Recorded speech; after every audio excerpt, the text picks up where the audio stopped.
So Parag is associate professor at IIT Kharagpur, did PhD at IIC Bangalore. We overlapped 2-3 years.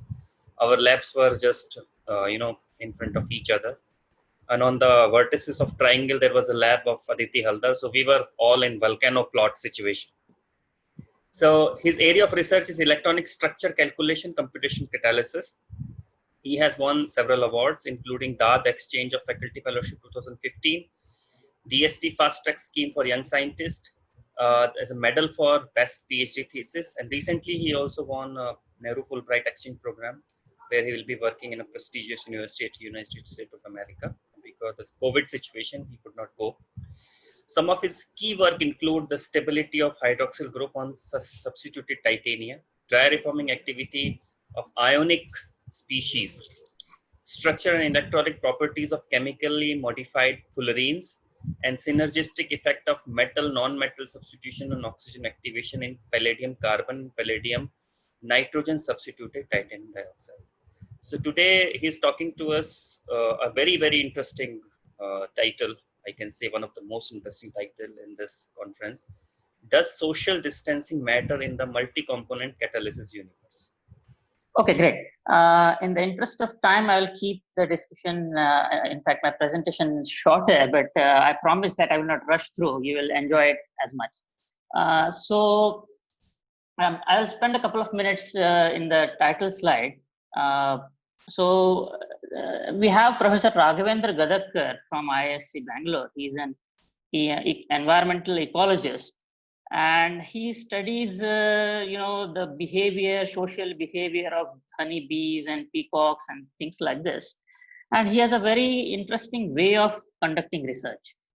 What he does is he asks a lot of questions to himself and the students, and the questions are such that they will be questions of the type which will have answers yes, no, greater, smaller, doesn't change, doesn't matter, yes, it matters, and so on. And then what happens is over a period of 4, 5, 10 years, they get a lot of answers which give huge insights into the social behavior of animals. Right. So I would encourage all of you to go on YouTube and search for Raghavendra Gadadkar. He's also an exceptional speaker. You would like the way he delivers lectures and conveys his research. What we liked from his research is this attitude of asking questions, and that's precisely what we do. So my second part of my title says some answers from computations. So what we have done is we have been asking questions, very small questions to ourselves, and we answer those questions using computations. Right. Now, unlike Professor Gadadkar, who works on environmental ecology and works experimentally, we answer using computations, and our computations have specific relevance to multi-component catalysis. So I will come to what multi-component catalysis is, but when it comes to social distancing, obviously I have used this term metaphorically. Computations give us a lot of details about the location of atoms in space. So what we are interested in knowing is that if I change location of certain atoms in space, which is basically distancing, so does it change, the activity of my compound? This was the fundamental question. And I will present nearly 5 years of our work on one particular compound. And, when we enter this COVID situation, we realize that, okay, this is, topologically very similar situation to what we are facing these days. So I will, before going into, entering into the details, let me introduce you to my group. So one keyword for our research group that we can characterize ourselves is the density functional theory. So what we do, we basically do three things. Computational catalysis is one of our fields. We study extensively computational material science, and we have also been studying biomolecular simulations with specific interest to biocatalysis. And what are our areas or reactions of interest, specific interest? We like to study biomimesis in carbon capture. It might occur to you that carbon dioxide is present in our body. We know we can inhale it, we can exhale it. It travels throughout our body. How does our body do it?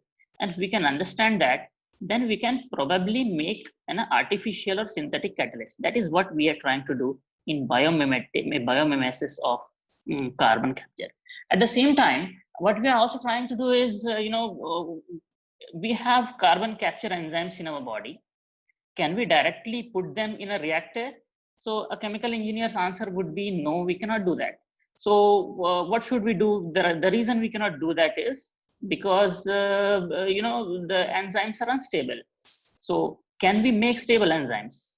And the answer to that is yes. There are bacteria which have survived throughout these billions of years through all kinds of mess that the nature has created, and therefore we have high temperature stable enzymes. So we want to come up with a recipe that you give me any protein and I will give back you a temperature stable protein. I see my former student Deepak, he is there as one of the participants. So he started working on this particular aspect, and we are really looking forward to this.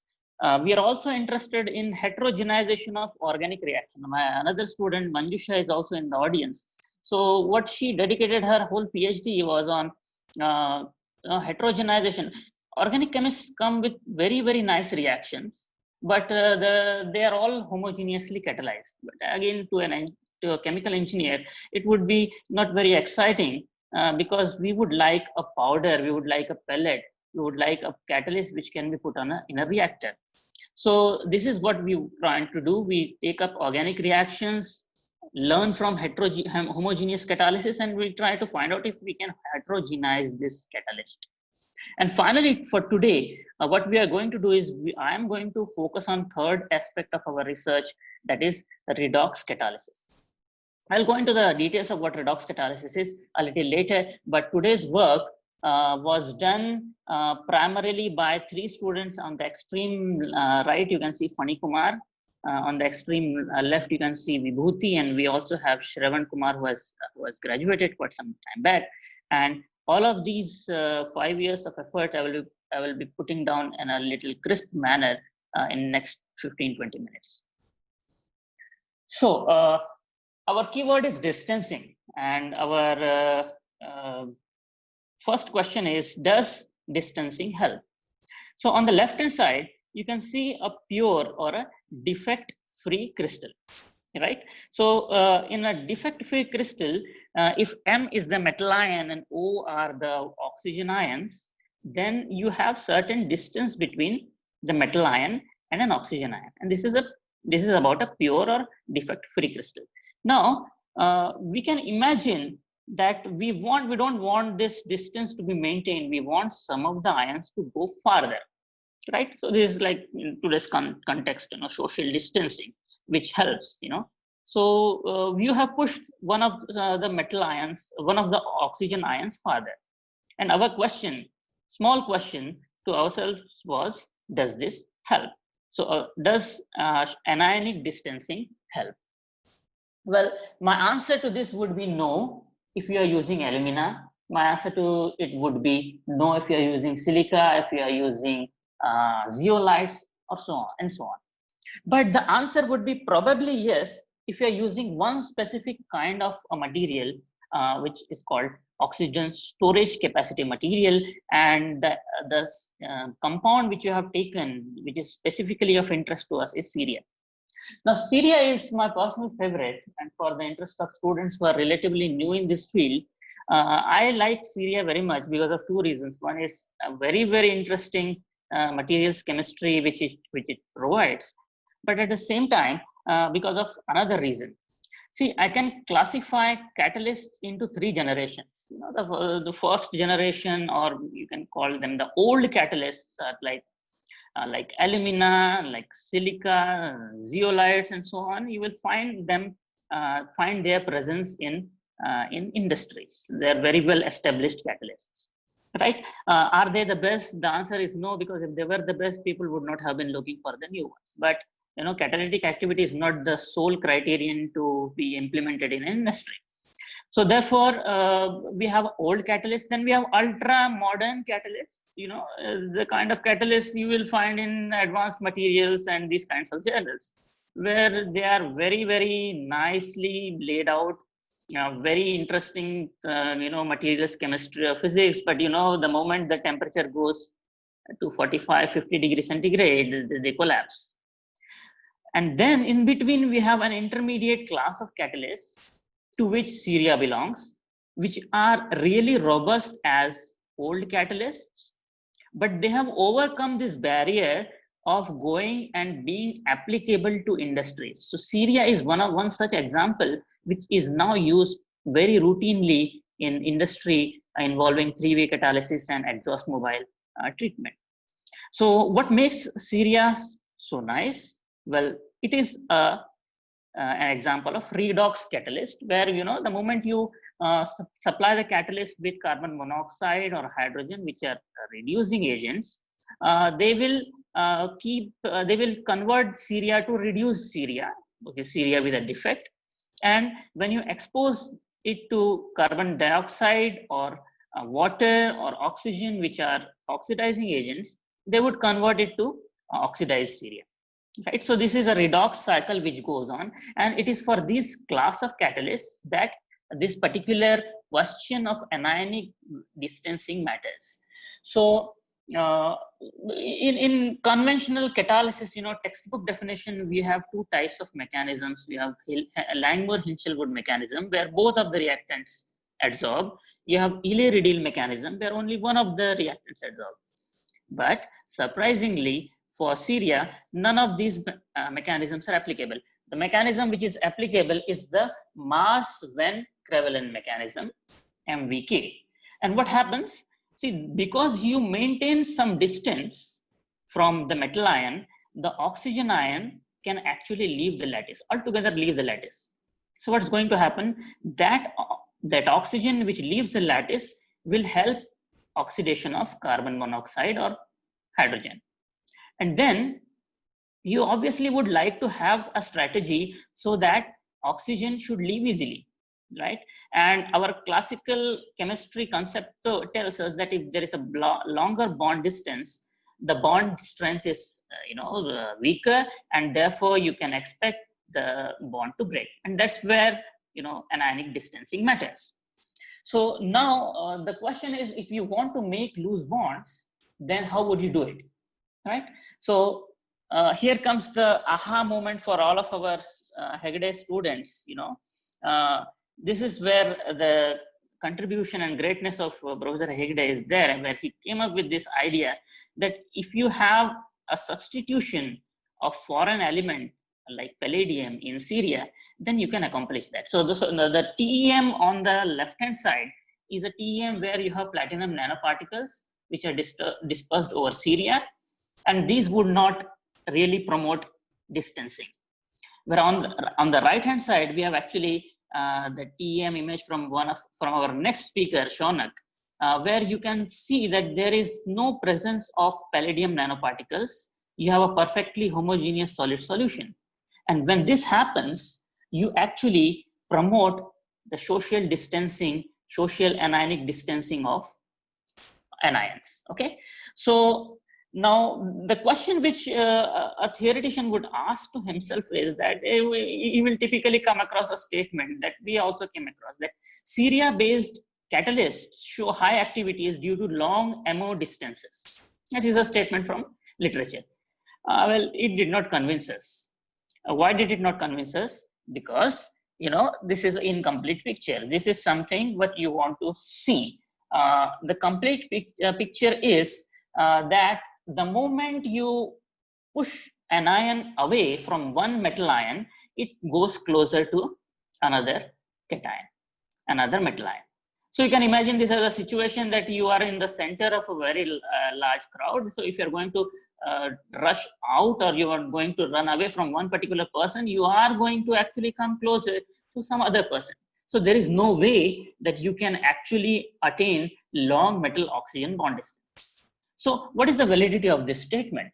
How far is this correct? And for that, we set up density functional theory calculations, and we try to identify bond distances in Syria. So this is a cartoon for pure Syria, where you can imagine, red spheres as one type of ions, and green spheres as another type of ions. And then we determine the bond distances, cerium oxygen bond distance, and we see that there is no bond length distribution as such. All of the bond distances are concentrated to nearly 2.38 angstrom, which is also reported experimentally. But then you see immediately what happens the moment I introduce a palladium ion. So you can see the palladium ion in green, in blue, and what we suspected was in fact correct. The bond length distribution is there, and you can see some of the bond distances between 2.15 angstrom and 2.2 angstrom, which are actually shorter. Well, that makes that's quite natural. That makes sense, because if you're going to run away from one person, you are going to come closer to the other person. But then the question is, effectively, overall, are you going to make some kind of a distribution that, on an average, you tend to be longer than what is expected, right? Now, the question is answered in this particular graph, where you see that you have beyond 2.35 angstrom, you have bond distances which are present, and they are very large in number.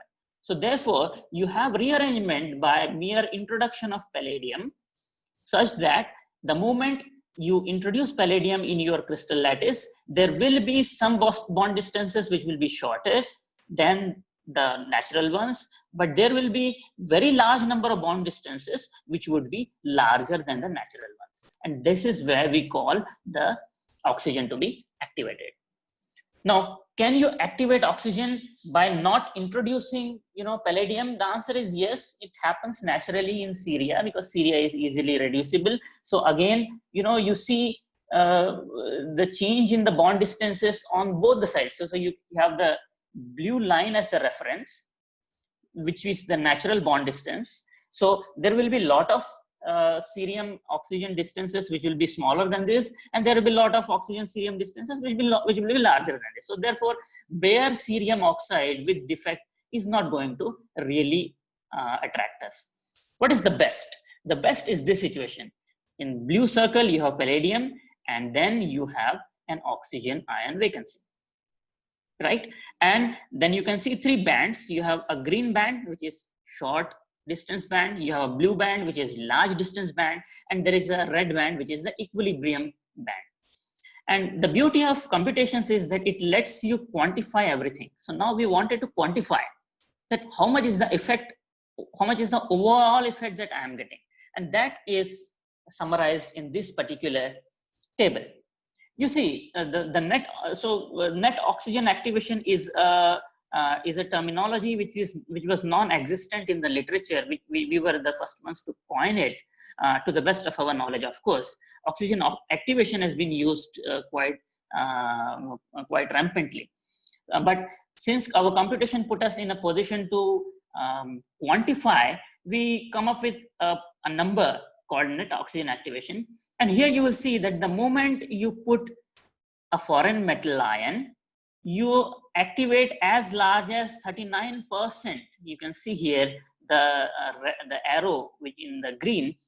Here we have 39% of the oxygen atom which are loosely bound, right? So you have here you can see 54% of the distances of the oxygens were loosely bound, and 16% were tightly bound. So in effect, you have around 40% of the oxygens which are really loosely bound, and that is the real target which you can achieve, and that's the science which you reveal.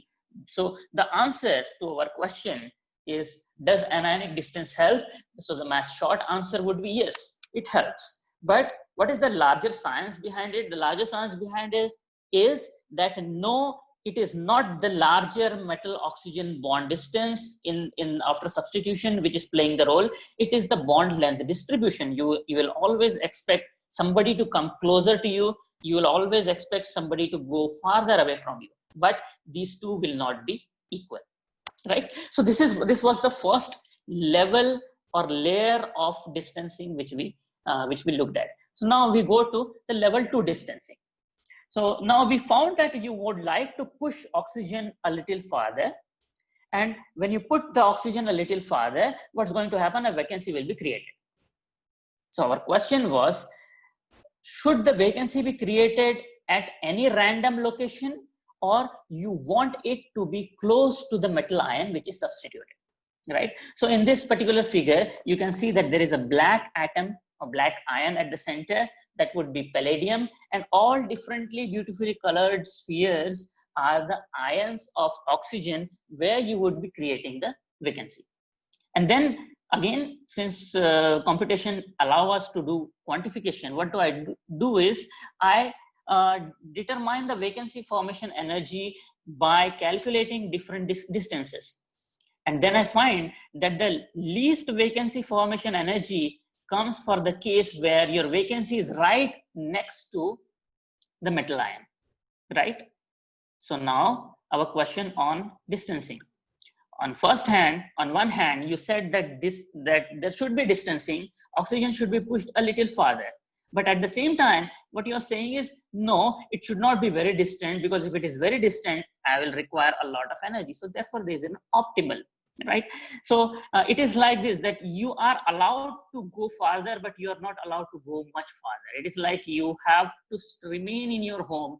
Do not go out of your home, but do not mingle with your family members, right? So this is the kind of situation which we are facing, right? So therefore, we must have vacancy which is next to the ion. And how does it change your mechanism? So mass Van Crevelen mechanism, which is the conventional reported mechanism in literature, which we saw, is something which will require the vacancy which is close to your palladium ions.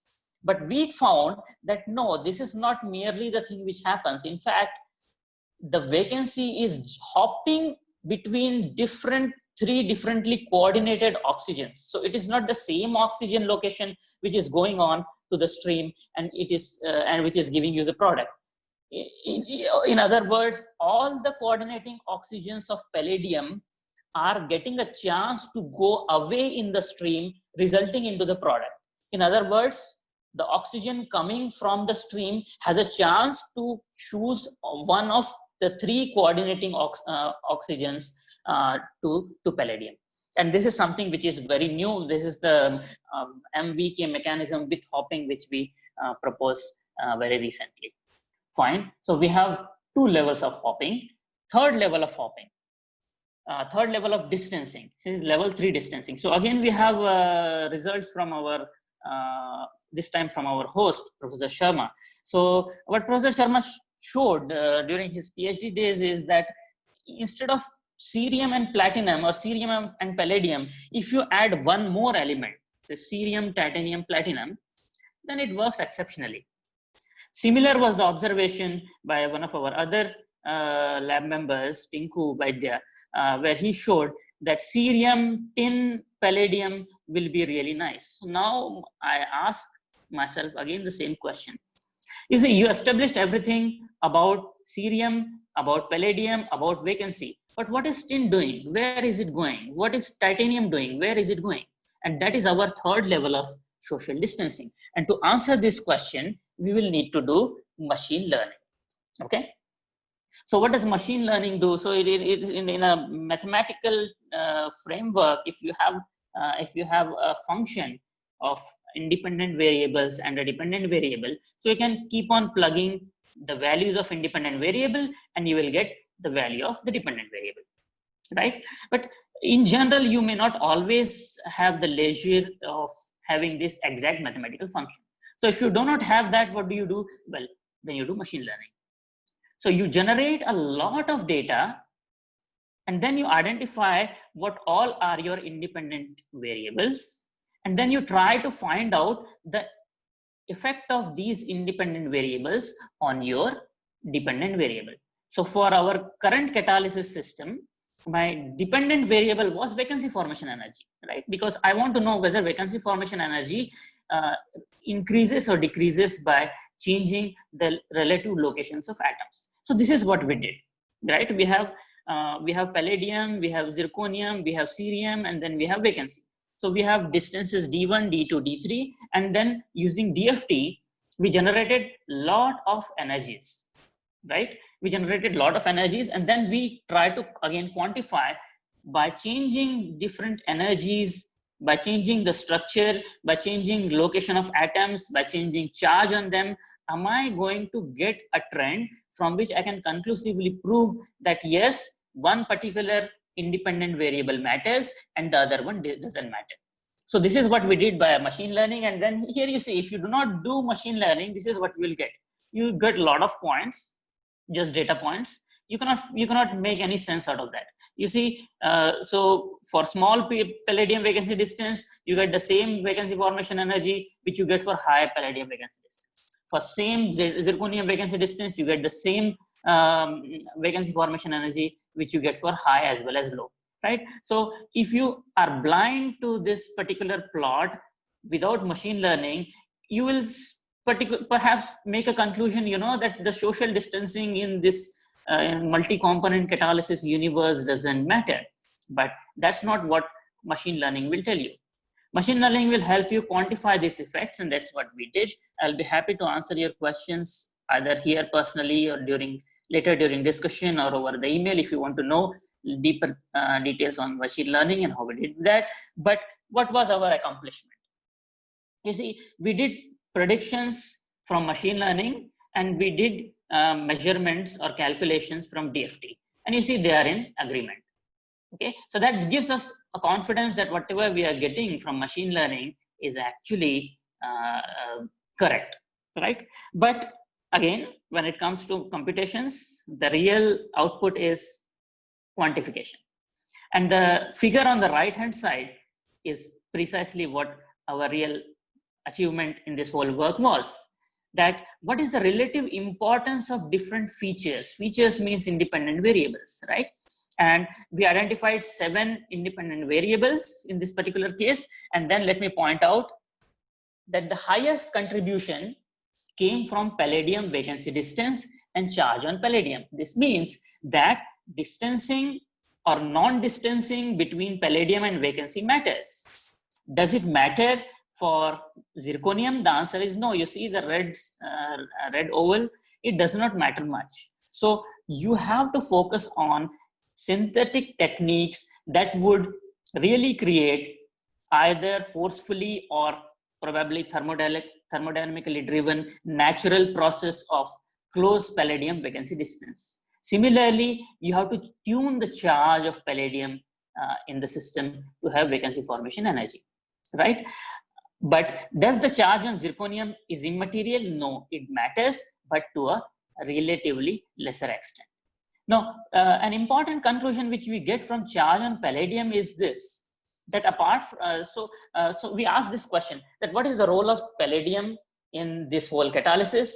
A conventional catalysis chemist will tell that, okay, in fact, that chemical engineer would tell that, you know, introduction of palladium increases adsorption, so palladium is responsible for adsorption, nothing else. But that's where we differ. See, the insights that we provide from this particular study is that charge on palladium or presence of palladium is not merely affecting your adsorption energy, it is in fact affecting the entire catalysis. And that's where the modern definition of catalysis has completely changed.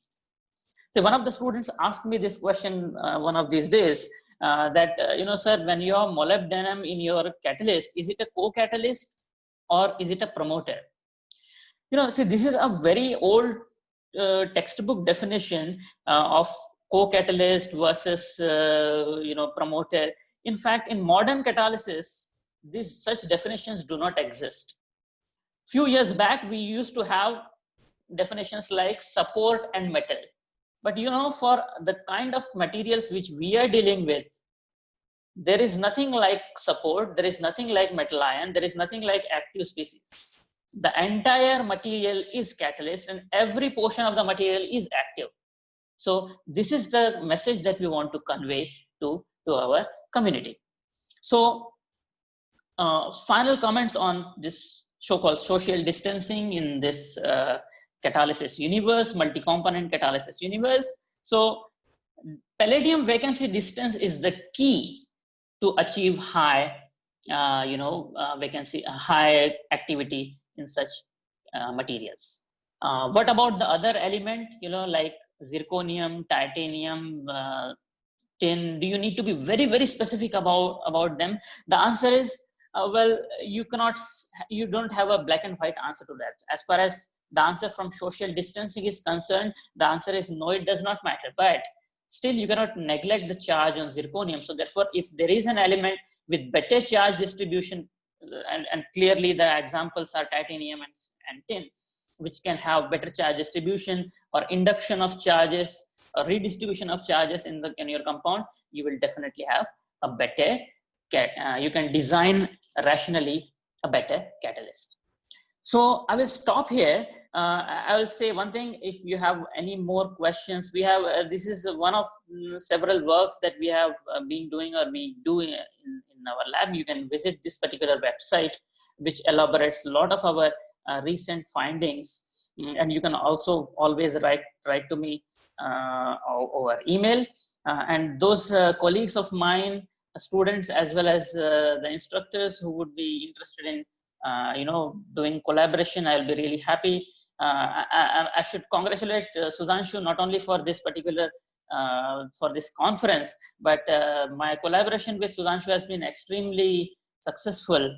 We have been collaborating for the last 5, 6, 7 years, which has resulted not only in very, very nice science, but if you have to quantify, it has also resulted in nice publications. So if you are really, really, really patient like Sudhanshu to unravel nice science, so please do contact me.